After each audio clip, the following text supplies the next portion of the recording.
Un silence de plomb pèse sur les marais de la Sologne, seulement rompu par le cri d'un héron au-dessus du Val-de-Loire.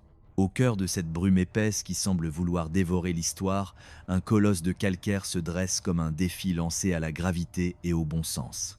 Ce témoin silencieux, c'est l'escalier à double révolution, une colonne vertébrale de pierre sculptée par le génie de Léonard de Vinci, qui a observé pendant 5 siècles les complots, les trahisons et l'agonie lente d'un rêve royal. Regardez ce monument. Il ne ressemble pas à une demeure, mais à l'hallucination d'un monarque obsédé par sa propre divinité. François Ier ne voulait pas d'un château, il voulait une déclaration de guerre architecturale. Imaginez la scène en 1519. Des milliers d'ouvriers s'échinent dans la boue, mourant de la malaria et d'épuisement, pour ériger une forêt de pierre au milieu de nulle part. Ce n'est pas de l'art. C'est une démesure criminelle. Le roi, rentré de la bataille de Marignan avec la fureur des conquérants, veut humilier ses rivaux, l'empereur Charles Quint et le pape, en bâtissant ce qu'aucun homme n'a osé imaginer. Mais derrière la splendeur de cette façade se cache une tragédie de l'abandon. Chambord a failli être rayé de la carte. Ce chef-d'œuvre a passé plus de temps à pourrir dans l'indifférence qu'à briller sous les lustres de la cour. Il a été le terrain de jeu des vents, des rats et du dédain. Une carcasse majestueuse que les guerres et la négligence ont failli transformer en une simple colline de gravats.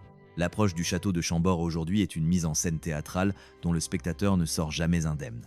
Le bâtiment émerge des terres vertes comme un navire de pierre gigantesque, hérissé de tours qui semblent vouloir percer les nuages. Le donjon central est une démonstration de force brute, 4 tours massives marquant les angles comme des poings fermés. Mais dès que le regard s'élève, la brutalité laisse place à une folie baroque. Le toit est un chaos organisé de courbes et de spirales, une ville suspendue dans les airs avec ses 11 types de tours différentes.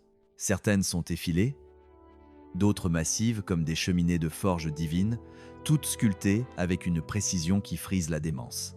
Les historiens parlent d'une forêt de pierre, mais c'est plutôt un labyrinthe de vanité où chaque détail ciselé servait à masquer la vacuité d'un royaume souvent au bord de la faillite.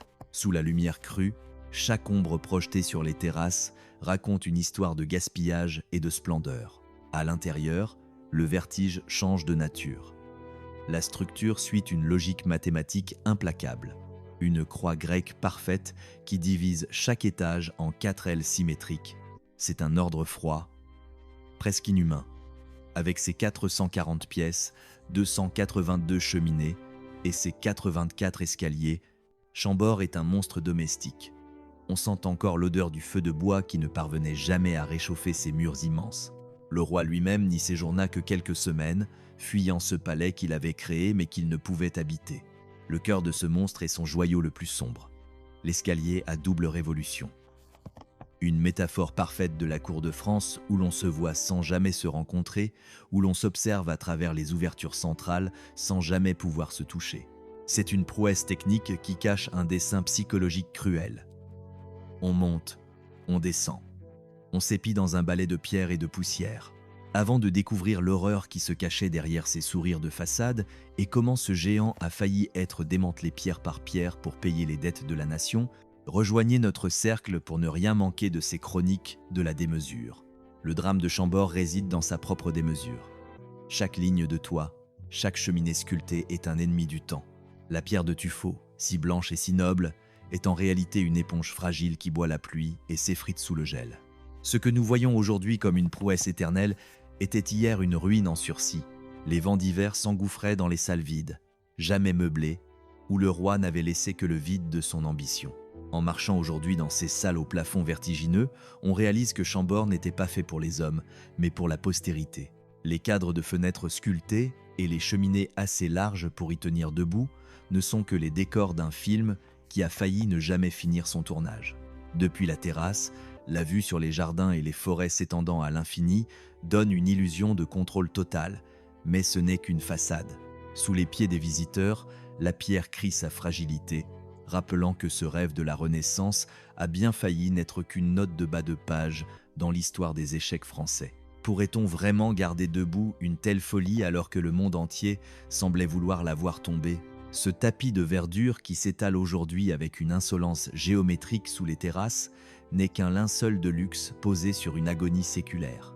Ces jardins à la française, récemment ressuscités, ne sont pas là pour la beauté des fleurs, mais pour affirmer la domination de l'esprit sur le chaos. Plus de 600 arbres, 800 arbustes, 200 roses et 15 000 plantes ont été alignés comme des soldats en parade, suivant une rigueur mathématique qui ne laisse aucune place au hasard. C'est une symétrie qui frise la névrose. Chaque pétale, chaque taille de haie est un calcul. Au-delà de cette mise en scène, le domaine s'étend sur une superficie vertigineuse de 52 km², ceignant la forêt d'un mur de 30 et 1 km de long. C'est la plus grande forêt close d'Europe, une prison dorée pour les cerfs et les oiseaux de proie, où l'on a creusé un canal de 4 km pour que le reflet du château soit aussi parfait que son original. Pourtant, cette perfection est un mensonge historique. Pendant des siècles, Chambord n'a été qu'un cadavre de calcaire que l'on maquillait pour cacher sa décomposition. Derrière l'éclat des jardins se cache une réalité plus sordide, celle d'un monument qui a passé l'essentiel de son existence à s'effondrer. Les pierres se fissuraient sous le poids de l'orgueil, les plafonds menaçaient d'écraser les rares visiteurs, et l'eau s'invitait par les toits de plomb mal entretenus. Des ailes entières du palais sont restées vides, froides et silencieuses pendant des décennies, livrées au courant d'air et à l'oubli. Ce colosse n'était pas un foyer, c'était un gouffre financier. Un monument à l'abandon que la France a failli perdre par pur désintérêt. Tout commence par la folie d'un seul homme en 1519. François Ier ne rentre pas d'Italie avec de simples souvenirs de voyage, il rentre avec une obsession. Il a vu la Renaissance italienne, il a vu la splendeur des Médicis, et il ne supporte pas l'idée que la France puisse paraître provinciale. Il veut un palais qui ne soit pas une demeure, mais une arme diplomatique. Un édifice si massif, si complexe et si coûteux qu'il forcerait le monde entier à s'incliner devant la puissance des Valois. Il ne s'agit pas d'architecture, il s'agit de virilité politique, sculptée dans le tuffeau.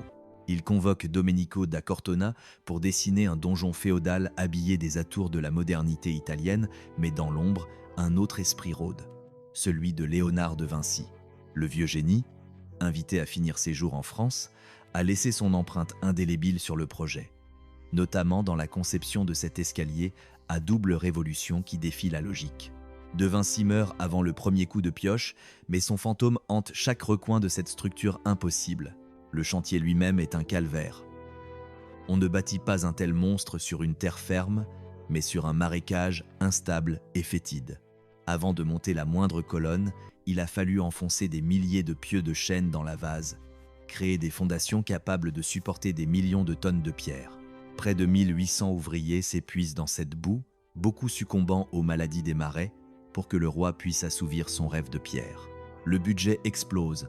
Les guerres d'Italie vident les caisses, et le chantier s'arrête brutalement lorsque François Ier est capturé et emprisonné en Espagne après le désastre de Pavie. Mais à son retour, au lieu de la prudence, c'est la rage qui l'anime. Il exige que le château soit encore plus grand, encore plus majestueux, ajoutant des ailes pour ses appartements et une chapelle royale. Voici le chiffre qui illustre l'absurdité de cette épopée. Sur toute la durée de son règne, François Ier ne passa que 72 jours à Chambord. 72 jours pour des décennies de travaux, des milliers de morts sur le chantier et des fortunes englouties. Le château était un symbole sans roi, une coquille vide destinée à impressionner des ambassadeurs qui ne restaient jamais. Ce colosse solitaire, dressé au milieu des brumes de Sologne, s'apprêtait alors à entrer dans une ère de silence et de délabrement. Avant de découvrir comment la Révolution française a failli transformer ce chef-d'œuvre en carrière de pierre et quels secrets macabres se cachent dans les fondations de la chapelle, rejoignez notre cercle pour ne rien manquer. Le silence qui suivit la mort du roi ne fut rompu que par le craquement des poutres qui commençaient déjà à pourrir. Chambord était devenu un fardeau, une relique encombrante dont personne ne savait quoi faire. Le monument de la puissance était en train de devenir le tombeau de l'ambition. Une carcasse de pierre offerte à la fureur des révolutionnaires qui allaient bientôt frapper à ses portes avec des torches et des haches.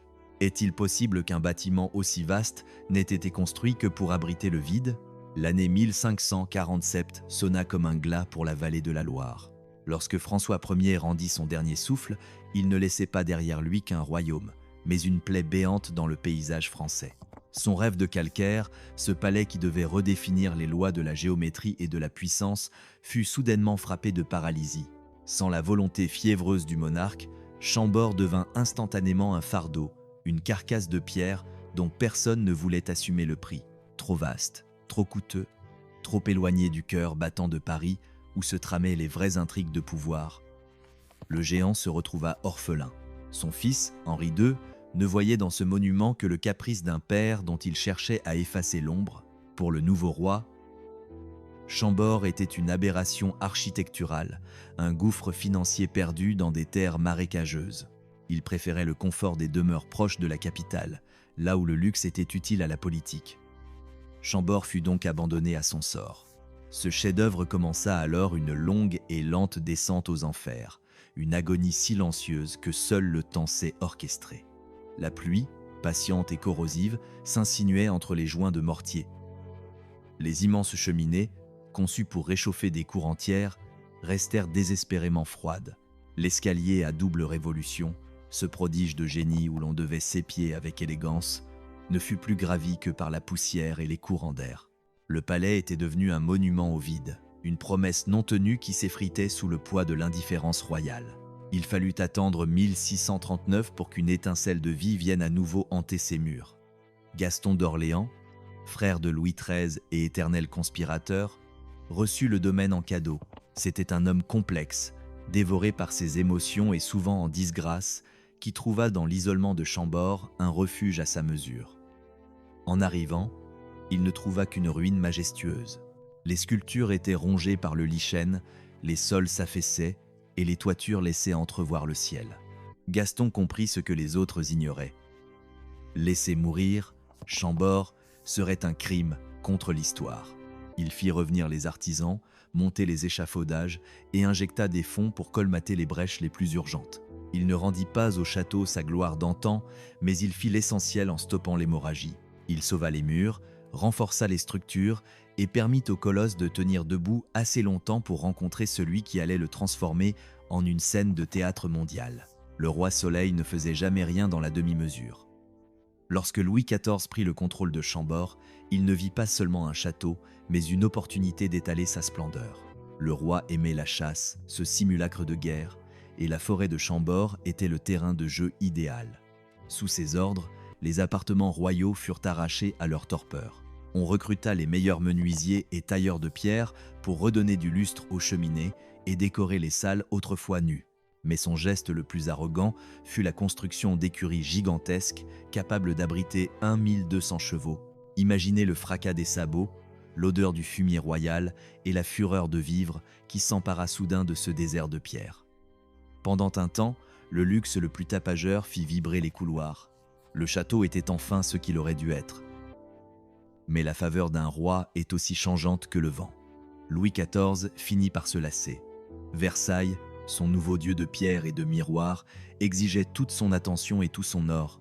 Chambord, avec ses courants d'air et sa mélancolie naturelle, ne faisait plus le poids face au jardin de Lenôtre. En 1685, le roi tourna définitivement le dos au domaine. Le silence retomba sur la Sologne, plus lourd et plus étouffant qu'avant. Le palais s'endormit une seconde fois, ignorant que le siècle suivant allait apporter non pas l'oubli, mais la haine. Avant de découvrir comment la fureur de la Révolution a failli transformer ce palais en une simple carrière de pierre, et comment le peuple a voulu effacer jusqu'au souvenir de ses rois, rejoignez notre cercle pour ne rien manquer de la suite de cette épopée. En 1789, la tempête éclata. Le peuple de France, affamé et lassé par des siècles d'oppression, se leva pour briser les symboles de la monarchie. Pour les révolutionnaires, Chambord n'était pas un chef-d'œuvre, c'était une insulte. C'était l'incarnation du sang et de la sueur des pauvres transformés en pierre pour le plaisir des tyrans. Le château allait affronter son heure la plus sombre, face à une foule qui ne voulait plus admirer, mais détruire. Peut-on vraiment reprocher à un peuple affamé de vouloir mettre à bas ce qui a coûté tant de vies pour être bâti ? Les chefs de la Révolution ne voyaient pas dans ces pierres un trésor de l'humanité, il n'y voyait qu'une insulte pétrifiée. Pour ces hommes ivres de justice et de ressentiment, Chambord était le cadavre d'un vieux monde qui refusait de mourir. Tandis que le peuple s'arrachait les entrailles pour un morceau de pain noir, ce colosse de calcaire rappelait avec arrogance les siècles de banquets et de chasses royales financés par la sueur des misérables. En 1792, l'ordre tombe comme un couperet. Il faut vider le monstre. Ce qui suivit fut un dépouillement méthodique, une profanation orchestrée par l'État. Pièce après pièce, le château fut dépecé. Les meubles qui avaient survécu à des générations de monarques furent jetés à l'encan, vendus pour quelques pièces de cuivre à des profiteurs de guerre. Les boiseries précieuses, ciselées par les mains des plus grands maîtres de la Renaissance, furent arrachées avec une violence qui tenait autant de la haine que de la cupidité. On arracha même les parquets, non pas pour les préserver, mais pour récupérer la valeur du bois. Le moment le plus atroce, celui qui symbolise la chute de l'idole, fut l'hiver de la vente.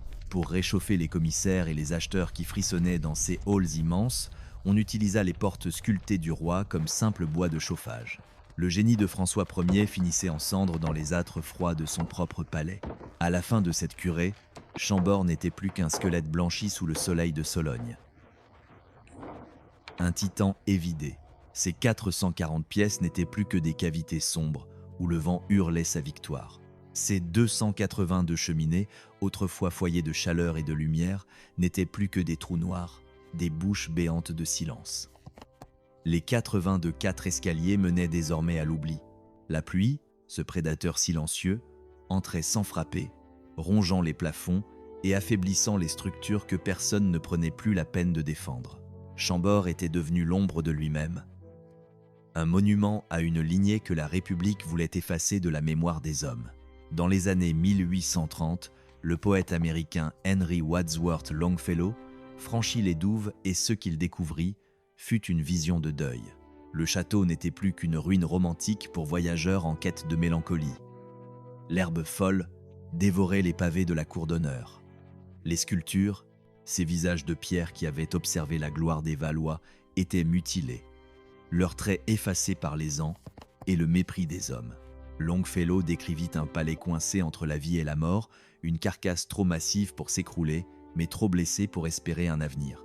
Le vide y semblait vivant, comme si les murs eux-mêmes se souvenaient de la soie et du parfum des courtisanes, ne pouvant offrir en retour que l'odeur du moisi et de la pierre qui s'effrite. Pourtant, sous les fissures et le lierre, la flamme ne s'était pas totalement éteinte. La silhouette des tours défiait toujours l'horizon. L'escalier de Léonard de Vinci, imperturbable, continuait de briller de son intelligence froide. Le château attendait simplement une raison d'être, un nouveau rôle pour justifier sa survie, et le destin allait lui offrir une mission qu'aucun architecte n'aurait pu prévoir. Alors que le 19e siècle s'achevait, la France commença à rouvrir les yeux sur son propre héritage. On réalisa soudain que Chambord n'était pas seulement le palais des rois, mais le sanctuaire de l'âme française. Mais personne, absolument personne, ne pouvait prédire le rôle titanesque que ce château allait jouer. Un rôle qui allait transformer ce palais abandonné en la forteresse la plus précieuse du monde, protégeant un trésor bien plus important que l'or ou les couronnes. Avant de découvrir comment ce palais de fantômes est devenu le dernier rempart de la beauté face à la barbarie nazie, et quels secrets se cachent encore derrière ces murs de défense, rejoignez notre cercle pour ne rien manquer de cet incroyable retournement de l'histoire. En 1939, l'Europe retint son souffle. L'ombre de la croix gammée s'étendait sur le continent et Adolf Hitler, l'homme qui voulait dominer le monde, avait une soif insatiable d'art.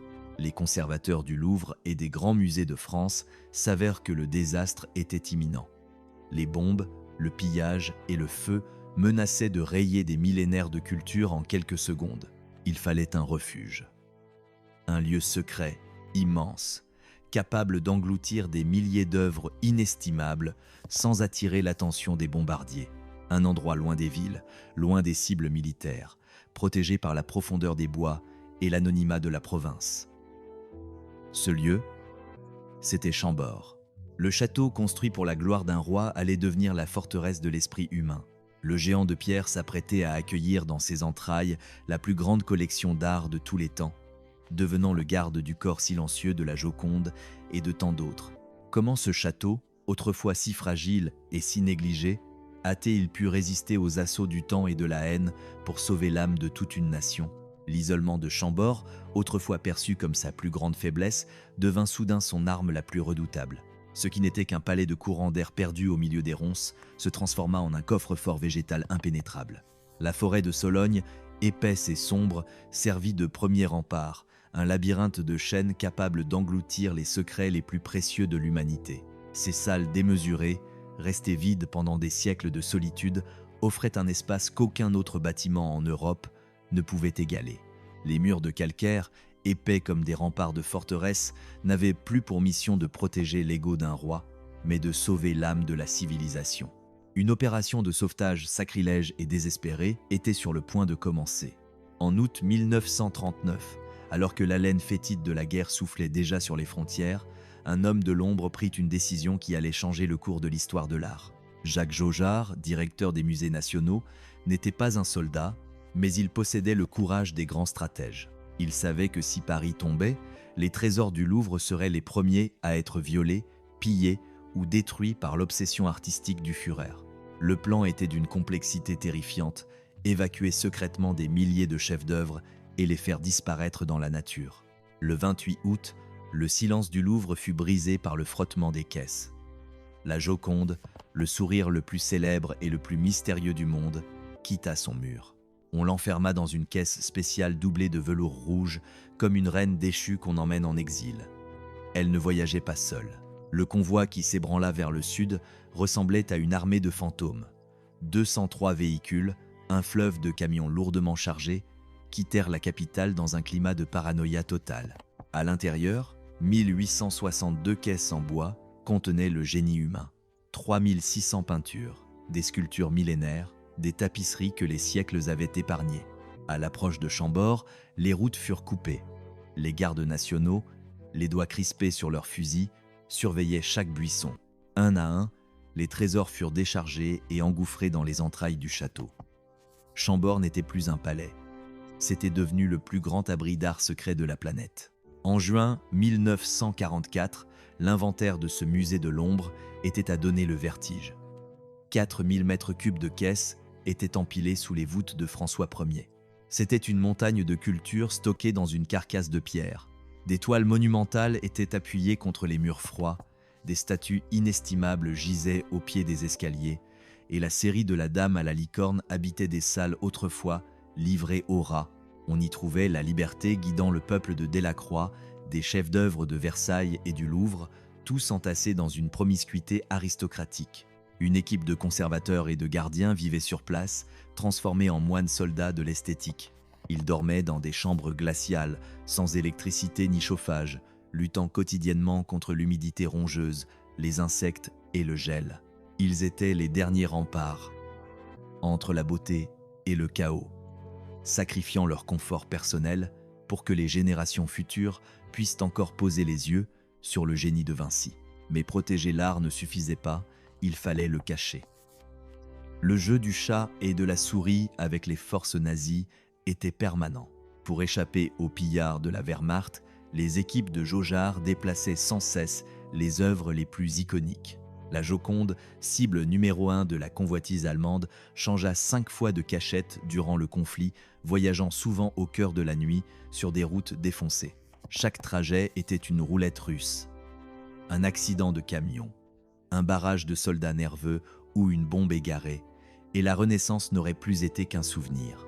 Les employés de Chambord devinrent des maîtres de la dissimulation, utilisant des noms de code et falsifiant des documents officiels. Avant de découvrir comment ces héros de l'ombre ont dû faire face à un bombardement imminent et quel message désespéré ils ont tracé dans la terre pour sauver le château d'un déluge de feu, rejoignez notre cercle pour ne rien manquer de cet incroyable dénouement. La tension atteignit son paroxysme lorsque les avions alliés commencèrent à saturer le ciel français. Les conservateurs, terrifiés à l'idée qu'un pilote confonde le château avec une caserne allemande, prirent un risque fou.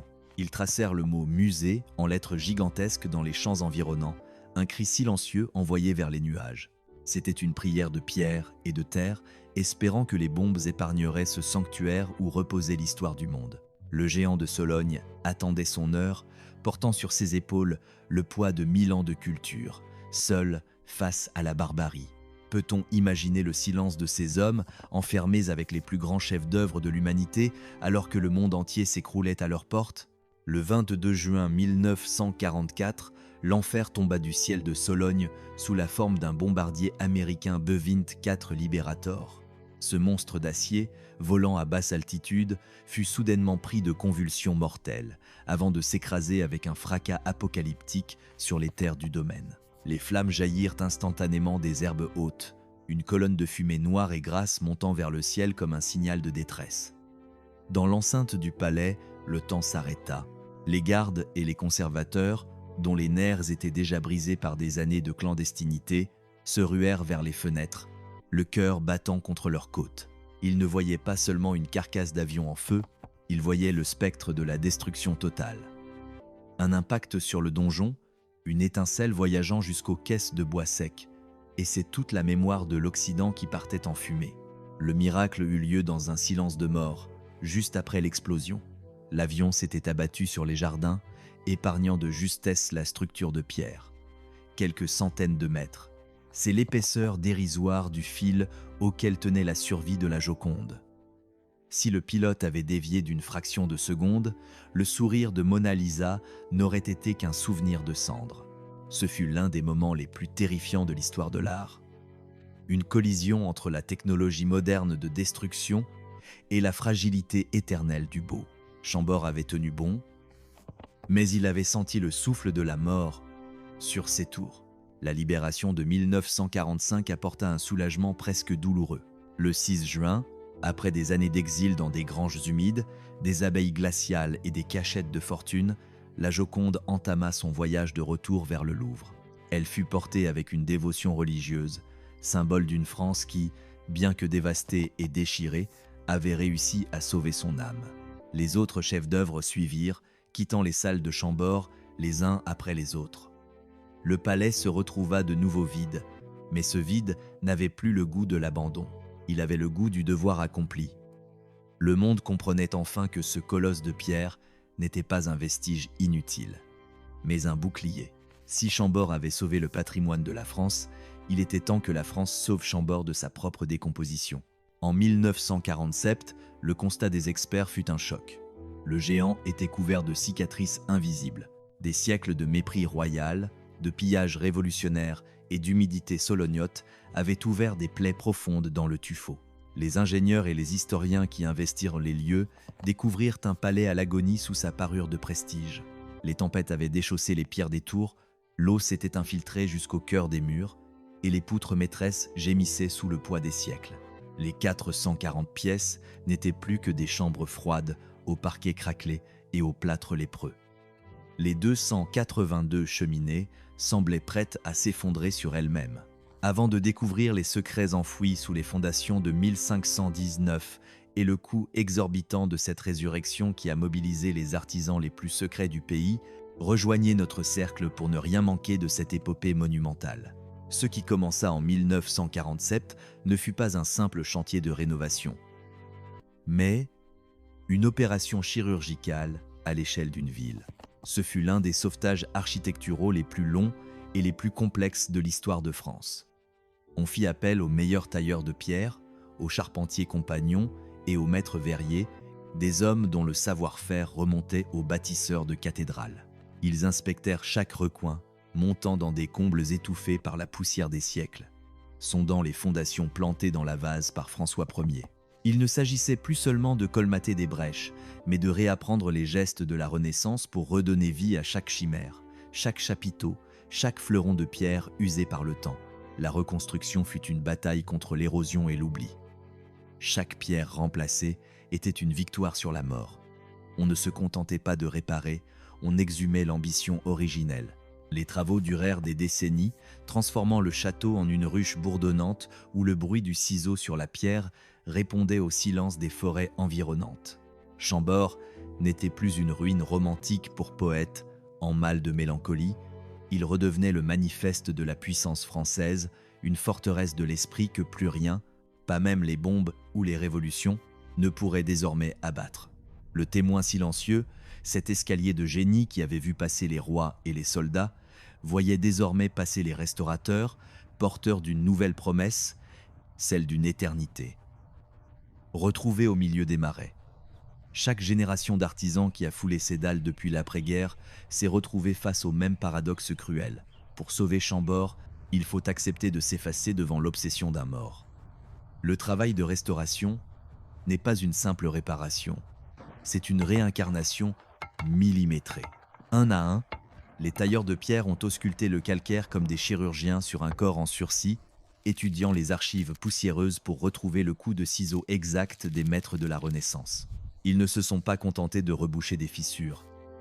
Ils ont recréé chaque chimère, chaque chapiteau, chaque fleuron de la ligne de toit, avec une précision qui frise la démence.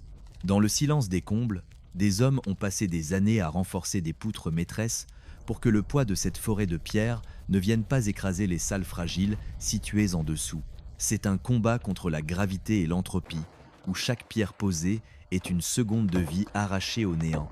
Pourtant, à la fin du XXe siècle, Chambord était une réussite architecturale au cœur d'un désert paysager. Le colosse avait retrouvé ses murs, mais il avait perdu son âme de verdure.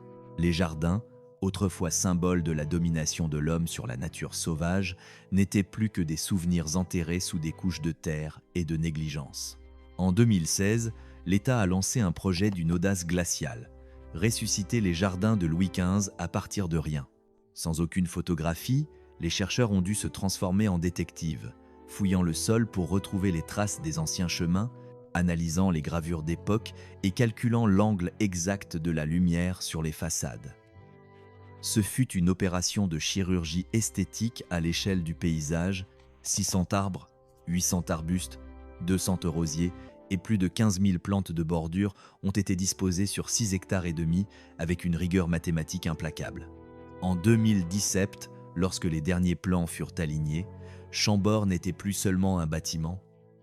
Il redevenait le centre d'un univers géométrique parfait, il redevenait le centre d'un univers géométrique parfait, il redevenait le centre d'un univers géométrique parfait, un miroir de l'ordre français où chaque feuille est à sa place, surveillé par les tours du roi. Mais le plus grand secret de cette métamorphose ne se trouve pas dans les fleurs. Il est caché sous la terre, dans les entrailles de la Sologne. Pour que ce géant de 500 ans puisse survivre dans un monde obsédé par l'écologie, il a fallu lui implanter un cœur technologique invisible. 17 forages ont été pratiqués à 200 mètres de profondeur pour aller puiser la chaleur de la terre. La géothermie, une force primordiale, irrigue désormais les veines de ce monument de calcaire, lui permettant de respirer et de se chauffer sans trahir son identité historique. En parallèle, le domaine a embrassé une forme de retour à la terre presque mystique, développant des vignes et des potagers biologiques selon les principes de la permaculture. C'est l'ultime ironie de Chambord. Ce palais né de la démesure et du gaspillage royal est devenu le laboratoire d'une survie durable où le passé le plus lointain pactise avec les technologies de demain. Aujourd'hui, alors que le XXIe siècle avance, le chantier ne s'arrête jamais. Chambord reste ce qu'il a toujours été. Un chantier perpétuel, une bête de pierre insatiable qui exige un dévouement total. On ne possède pas Chambord, on ne fait que le servir. Le témoin silencieux, l'escalier à double révolution, continue de trôner au centre de cette folie. Il a vu les rois s'éteindre, les révolutions brûler les portes, les bombes frôler les tours, et les chefs d'œuvre du monde trouver refuge dans ces ombres.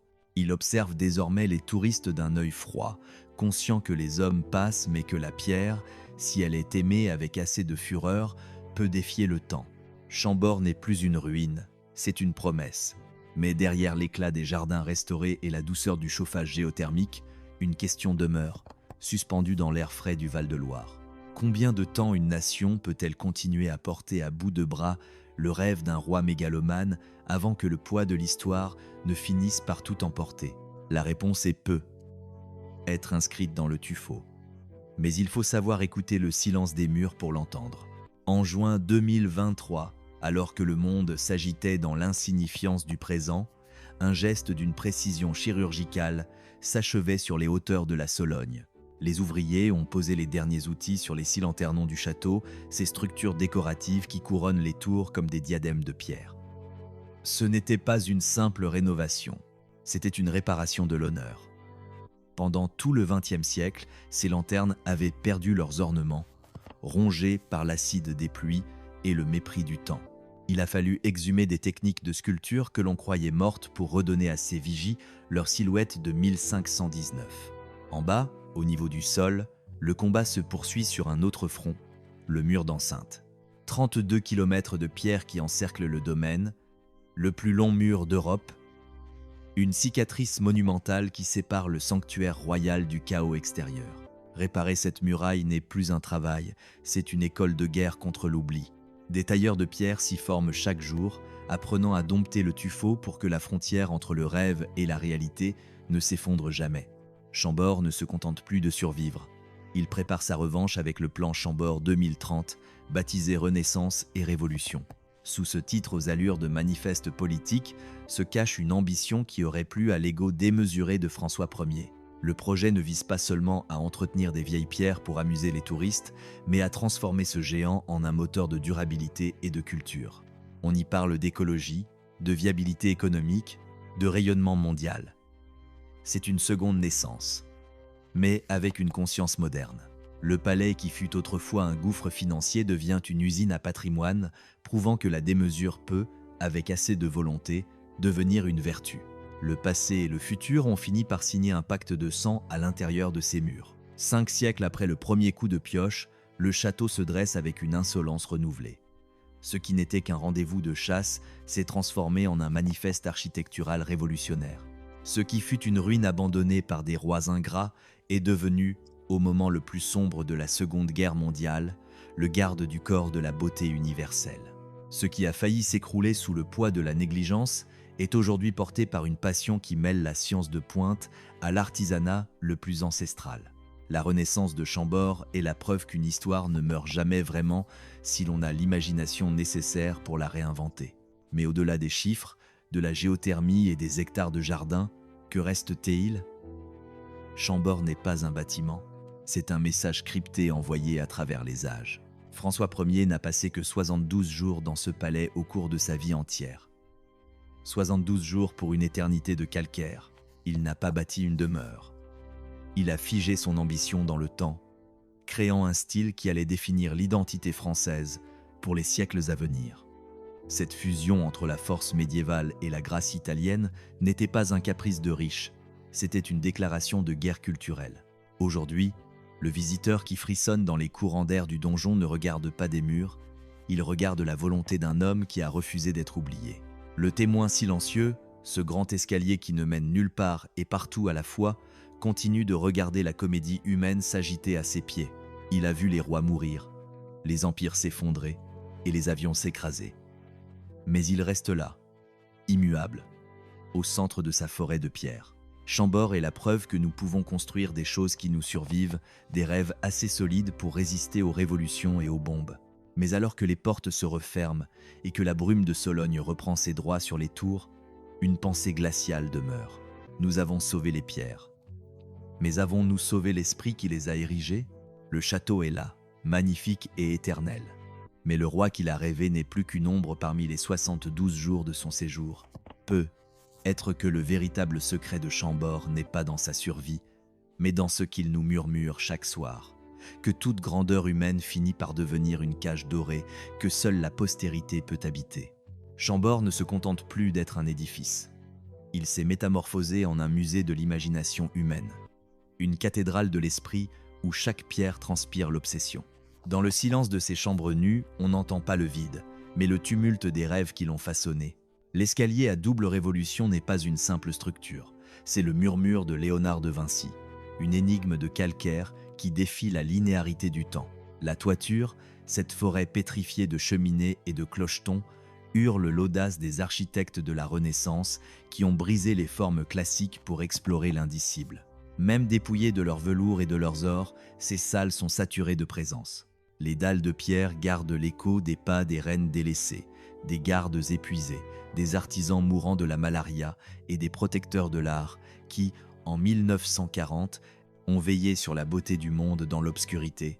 Chaque griffure dans le tuffeau est une cicatrice de la mémoire.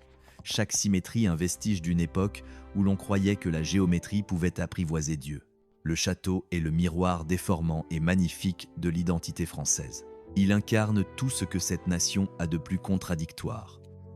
L'arrogance du pouvoir, la ferveur de l'art, la violence des révolutions et la patience des renaissances. Mais il a fallu la guerre pour que Chambord appartienne enfin au peuple. En devenant le gardien des trésors du Louvre, il a cessé d'être le jouet d'un roi pour devenir le sanctuaire de la mémoire collective. Ce n'était plus la demeure d'un seul homme, c'était le bouclier d'une culture tout entière. Aujourd'hui, quand le vent siffle entre les tours de la terrasse, il ne raconte pas seulement la gloire des Valois, il raconte la résilience d'un peuple qui refuse de voir son passé s'effondrer. Avant de comprendre pourquoi l'ombre de ce géant est plus nécessaire que jamais dans notre monde de verre et de silicium, rejoignez notre cercle pour ne rien manquer de nos investigations sur les dynasties qui ont fait l'histoire. Au-delà de la pierre, Chambord est un royaume sauvage, une prison de luxe pour la nature. Ce parc de 52,5 km² est une anomalie géographique, un espace plus vaste que Paris intramuraux, ceinturé par un mur de 30 et 1 km qui séquestre la forêt. C'est ici, dans l'ombre des chênes séculaires, que les cerfs et les sangliers règnent en maîtres absolus sur un domaine qui ne connaît plus de maître humain. À l'aube, le brame des cerfs déchire le silence de la Sologne, un cri primal qui répond à la sophistication glaciale de l'architecture. Cette harmonie brutale entre la création humaine et le chaos végétal est le message le plus moderne de Chambord. La pierre la plus noble n'est rien, si elle ne respire pas au rythme de la terre. Chambord est devenu un laboratoire vivant, une salle de classe à ciel ouvert où l'on vient étudier comment la symétrie de la Renaissance peut soigner les blessures de l'avenir. Des architectes y décortiquent le génie de la construction, des ingénieurs y analysent la chaleur des entrailles de la terre, et des enfants, les yeux levés vers l'impossible escalier, tentent de comprendre comment deux êtres peuvent se suivre sans jamais s'atteindre. C'est un lieu où la connaissance pousse aussi sûrement que les vignes de ces potagers biologiques. Dans un siècle obsédé par la vitesse, par l'éphémère et par les écrans qui dévorent les regards, nous avons besoin de la lenteur de Chambord. Ce palais nous rappelle que la créativité humaine est la seule chose capable de défier l'oubli. Il est le témoin silencieux d'une vérité simple. Les empires tombent, les rois meurent, les monnaies s'effondrent, mais l'audace d'un rêve pétrifié peut traverser les millénaires. Chambord n'est pas un vestige du passé. C'est une sentinelle qui nous regarde avancer vers l'inconnu, nous rappelant que si nous cessons de rêver avec démesure, nous cesserons d'exister. L'escalier central nous observe, immuable. Il sait que nous ne sommes que des passagers de passage dans ces spirales. Il a vu le début, il a vu la guerre, et il verra ce qui viendra après nous, car la pierre n'oublie jamais ceux qui ont eu le courage de la sculpter. Le château de Chambord nous jette une vérité brutale au visage. L'imagination ne prend pas de rides, le design ne s'efface jamais, et la beauté n'est pas une option, c'est une exigence. L'ambition, cette force dévorante qui a poussé un roi à bâtir l'impossible, ne connaît pas de date d'expiration. En réalité, l'histoire ne fait que gagner en puissance à mesure que les siècles s'empilent. Nous n'avons pas besoin de ces rappels du passé pour nous évader dans une nostalgie stérile, mais pour comprendre la distance parcourue et mesurer l'abîme qui nous sépare encore de nos propres limites. Chambord nous enseigne une leçon plus sombre encore.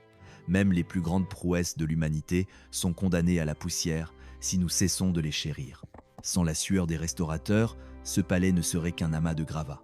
Sans la paranoïa héroïque des gardiens de l'art pendant la guerre, les chefs-d'œuvre du monde se seraient évaporés dans la fureur des flammes. Sans l'audace écologique d'aujourd'hui, ce domaine ne serait qu'une relique déconnectée d'un monde qui exige désormais des comptes. Préserver la splendeur n'est pas un acte passif, c'est un combat de chaque instant, une alliance entre la vision et le sacrifice. Il existe une charge émotionnelle presque insoutenable lorsqu'on pénètre dans la cour d'honneur. Ce n'est ni de la tristesse, ni de la peur, mais une sensation vertigineuse de voir le temps se déployer dans toutes les directions. Sous ces voûtes, on sent la présence fiévreuse de François Ier, cet homme qui rêvait d'un palais capable de hurler la grandeur de la France à la face de l'Europe. On imagine l'ombre de Léonard de Vinci griffonnant des schémas impossibles, insufflant une âme mathématique à l'escalier à double révolution. On croit entendre le bruit sec des talons de Louis XIV résonnant dans les galeries avant qu'il ne détourne son regard capricieux vers Versailles. Avant de découvrir comment ces couloirs, hantés par les rois et les soldats, sont devenus le dernier refuge de notre dignité collective, rejoignez notre cercle pour ne rien manquer de nos explorations historiques.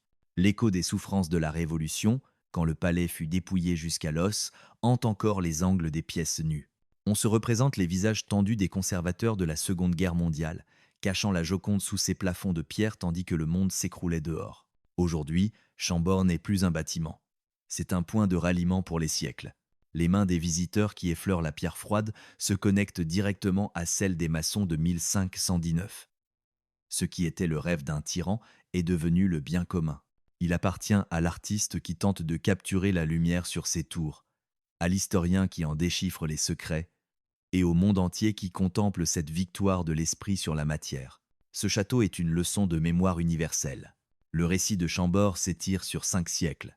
Et pourtant, l'édifice se dresse aujourd'hui avec la même force époustouflante qu'en 1519.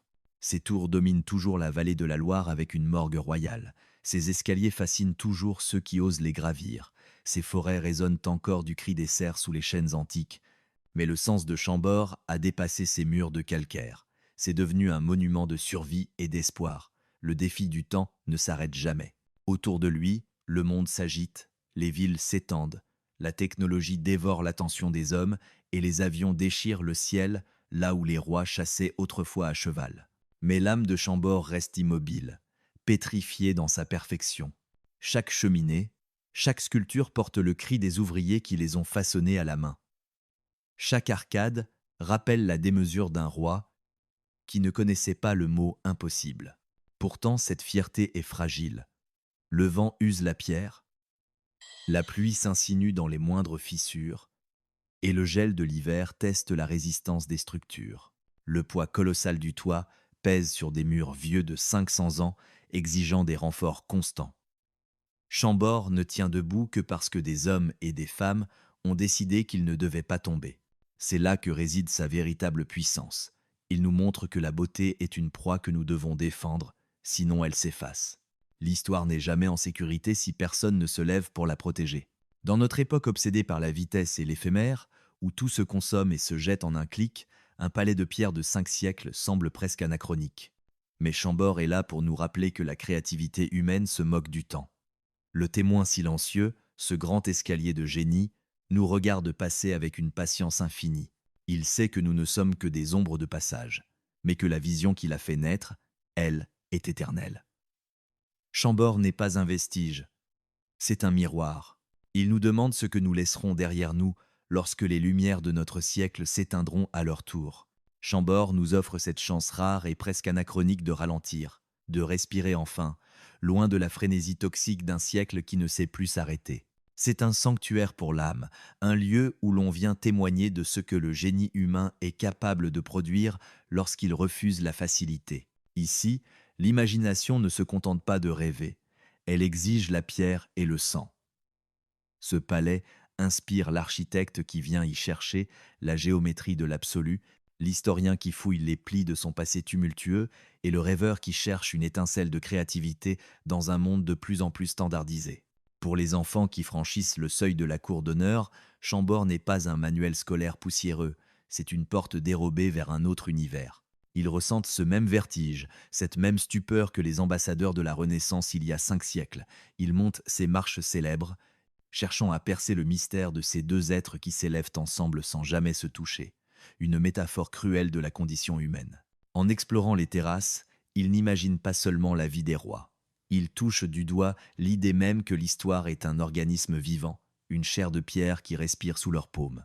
L'architecture n'est pas une matière morte. C'est le miroir de nos plus hautes aspirations et de nos péchés les plus sombres. C'est la preuve que la beauté peut survivre aux guerres les plus atroces, aux catastrophes les plus dévastatrices et au mépris des siècles, à condition que des hommes se lèvent pour la défendre. Ce trésor n'est plus la propriété d'une couronne ou d'une nation. Il appartient désormais à l'humanité tout entière.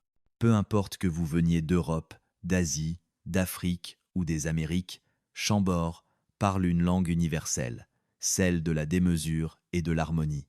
Sur ces terrasses, toutes les frontières s'effacent. Des inconnus partageant des langues différentes se retrouvent unis par un même sentiment d'humilité face à cette montagne de calcaire. Il est rare qu'un bâtiment parvienne à créer ce frisson collectif. Chambord y parvient car il incarne des désirs que chaque être humain porte en lui. L'envie de bâtir quelque chose qui nous survive, la peur viscérale de perdre ce qui est inestimable et la joie pure de voir la vérité de l'histoire s'étaler sous nos yeux. Le palais est devenu une sentinelle globale, nous rappelant que l'héritage du monde n'est pas un privilège national, mais une responsabilité partagée.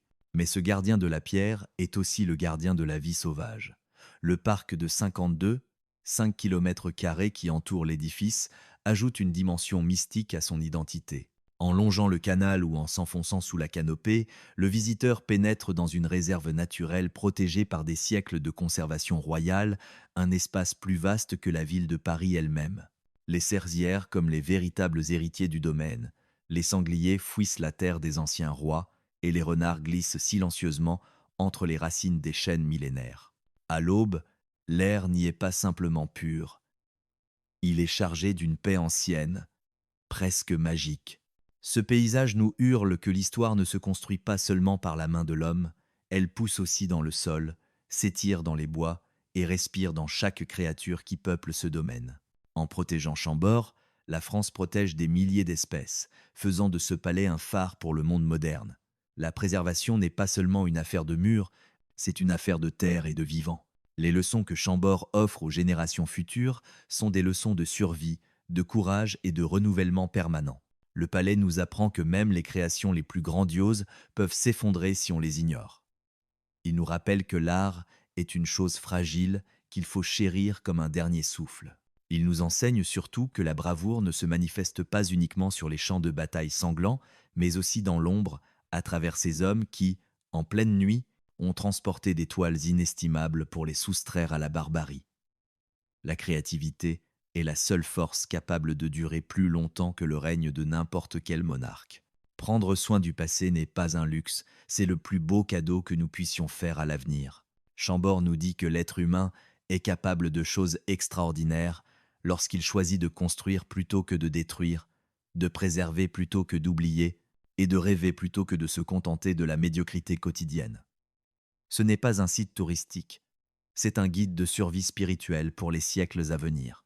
Aujourd'hui, alors que le soleil décline sur les tours ciselées et que les ombres s'allongent sur l'escalier à double révolution, le témoin silencieux semble plus présent que jamais.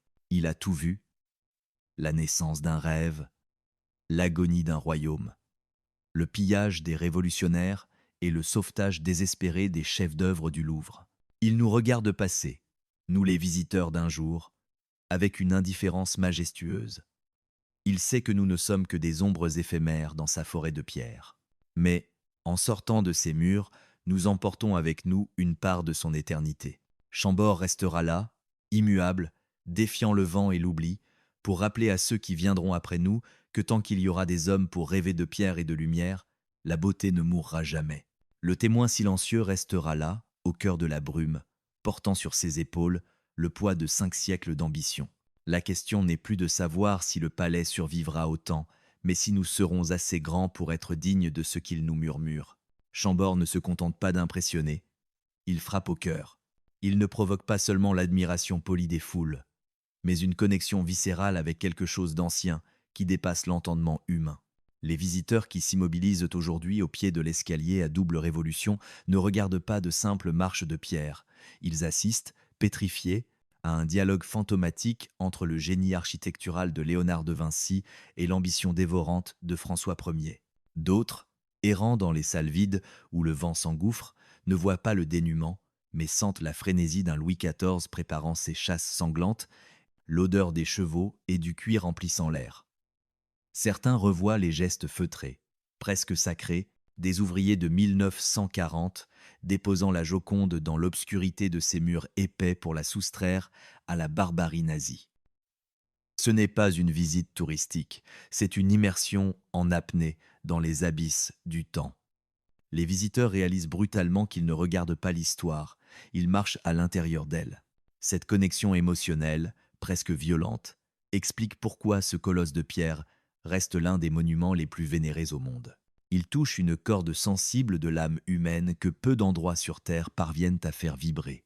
Le symbole ultime de Chambord est sa capacité à renaître sans jamais trahir ses fantômes. Aujourd'hui encore, le château continue sa mutation, refusant de n'être qu'un mausolée du passé.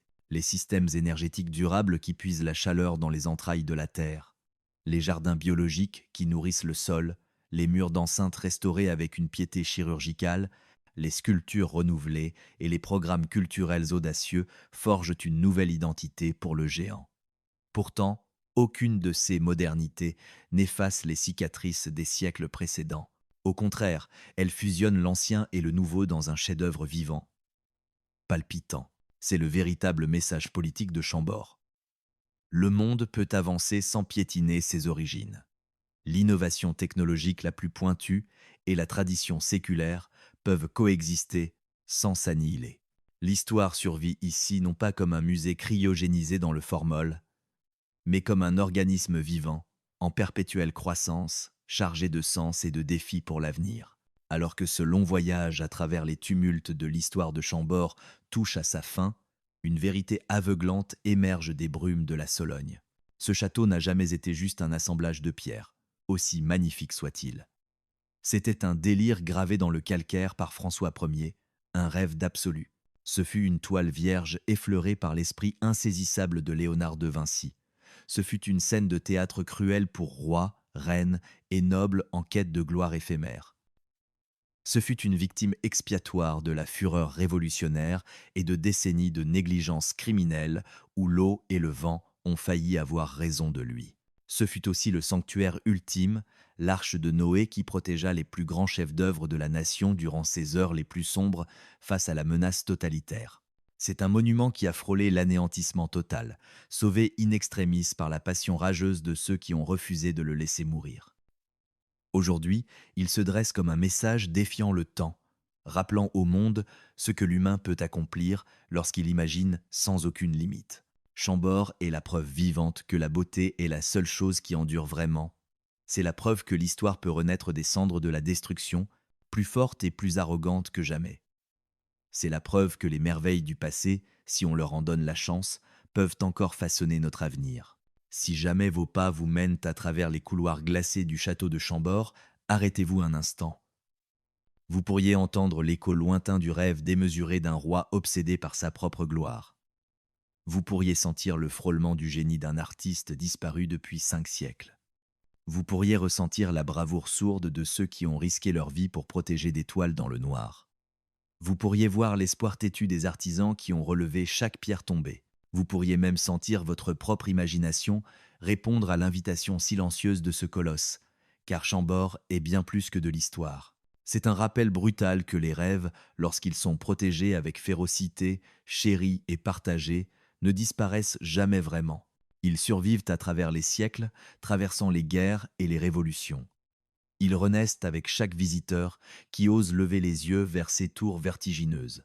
Ils nous rappellent, avec une insistance glaçante, que les plus grands trésors du monde ne survivent que parce que des poignées d'hommes choisissent de se battre pour eux contre l'oubli. Voilà pourquoi la France a failli perdre son château le plus magnifique et pourquoi le monde a une chance inouïe qu'il soit encore debout. Le témoin silencieux, cet escalier central qui ne mène nulle part, si ce n'est à la contemplation de notre propre vanité, restera là bien après notre départ. Il a vu la naissance de l'ambition et frôlé la mort absolue. Il continuera de trôner au centre de cette forêt de pierre, indifférent à nos vies éphémères, nous posant éternellement la même question. Sommes-nous des bâtisseurs, capables de défier le temps, ou simplement les spectateurs passifs d'une grandeur qui nous dépasse, prêts à laisser s'effondrer ce que nous n'avons pas eu le courage d'ériger ?